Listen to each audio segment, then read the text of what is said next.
So hello, and welcome back to Gumadee's Spank the Dirty Little Banknote. Anyway, so today we have 4 banknotes here that we're going to assess that I purchased recently. Don't worry about the coins on the side, they're all going into the rubbish soon. Anyway, so the first banknote we have is from Vietnam, and you probably notice is that it's a 20,000 dong banknote that's been well circulated. So this is in very fine condition and it's no longer legal tender, but if it was legal tender, have an exchange rate of about $1.25 Australian, probably about 89 US cents. And it has good old Ho Chi Minh, so all Vietnamese banknotes have Ho Chi Minh on it. And he was the leader up until 1969 when he passed away. So we had the coat of arms, Ho Chi Minh. This is a security feature here. So if you turn it over, it should match up with the other side. And we have a watermark, which is also Ho Chi Minh. And it's dated 1991, but they were issued in 1993. So Vietnamese banknotes, they have a frozen date on. Except for the paper banknotes, the polymer ones have the date of printing. So the frozen date is probably when they first decide to print the banknote, but issuance date is different. So this one probably costs about $5 to $10 if you want to purchase it. And like a normal communist banknotes, we just have a picture of, so this is an assembly line. I'm not too sure what they're producing, looks like just canisters of some sort. But they're probably going to fill it up, or maybe it's just for packaging to send to another company to produce, to put product in. So yeah, you're not going to get this in circulation. But it shouldn't be too hard to get one of these banknotes. There's just millions of them printed. And I wouldn't be surprised if there's different types of fonts for the serial numbers. And probably also you got 7 numbers. So for each of those you can have so 10 million for the numbers. So 260 million for just the first letter. Probably a few billion of these that were printed. So that's the first one. Okay, the second one. So I haven't got any of these for my collection, so these are all going in the collection. Okay, next one is a Dutch 1966 banknote. This was replaced in 1973 with another 5 gulden. Now the reason why they changed it, I don't know. So this one they call it, so you got the guy's name is Vondel, so this is a Vondel 1. The next 5 gulden is Vondel 2. And it was replaced in, I think, 1988 with a coin, which doesn't really sell for much. But this one is a bit expensive, so you'll be paying probably about $20 for a banknote in this condition. This one looks a bit waxy, and you can see the watermark looks like an ink and pen, so quill. Quill is the actual feather, and it's dipped in ink, in which they used to use for writing. So this is a light grey paper. You can also have it on white paper, which seems to be a lot scarcer. And there's a variant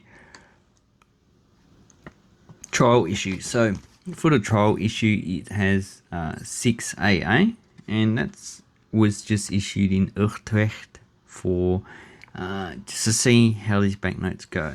So that's a trial banknote. So, and the white paper is XA to XM, AA to AT. So we're just talking about the letters in the actual prefix. That's what you're looking for. So this is just a general series. And this side has the Amsterdam. Is it Amsterdam Playhouse? Yeah. So it's a stylized version. And it reminds me of the Beatles videos that they actually, like Yellow Submarine, they had this style of artwork which is pretty popular in the 50s and 60s. Okay, this one's a bit stained and a bit waxy, so that may have something else on it, or maybe it's just the original banknote. So that's the second one. Okay, the third one we have is a 10 ringgit from Malaysia. So this is from the 1989 to 95, and I believe this is the 95 series with there are 4 different printers. So we've got Thomas de la Rue, British Banknote Company, Aberteur and Gleiske and Devrienk. God, I can't even pronounce it. So this is the German one, and the printer's always down below. And we have on this side, it's the railway station in Kuala Lumpur. So that's in Malay, and I'm glad it's in Malay. Having English is actually a bit boring. So here we have the Bank Negara Malaysia logo, and the watermark is the person on the front, and his name is Tunku Rahman. So he's one of the monarchs of Malaysia. So interesting thing about Malaysia is that it is a monarchy, but a few states have different monarchs, and they each take turn being the actual reigning monarch. Some states don't have a monarchy, so they are run by a different type of government. Anyway, Malaysia is an interesting country in the way the government is set up. So that one could probably pick up in this condition for about $10 to $20. Exchange rate's about 3.6 Australian dollars. So it is legal tender, but you're probably not going to get it because it is a different design than in the past. Okay, the next banknote is probably the oldest that I've got. 1939 is the date on the banknote, but this one was issued in 1948. So 1939 is just the law. Okay, and it is a 1 peso. And at the time, they probably didn't actually buy much.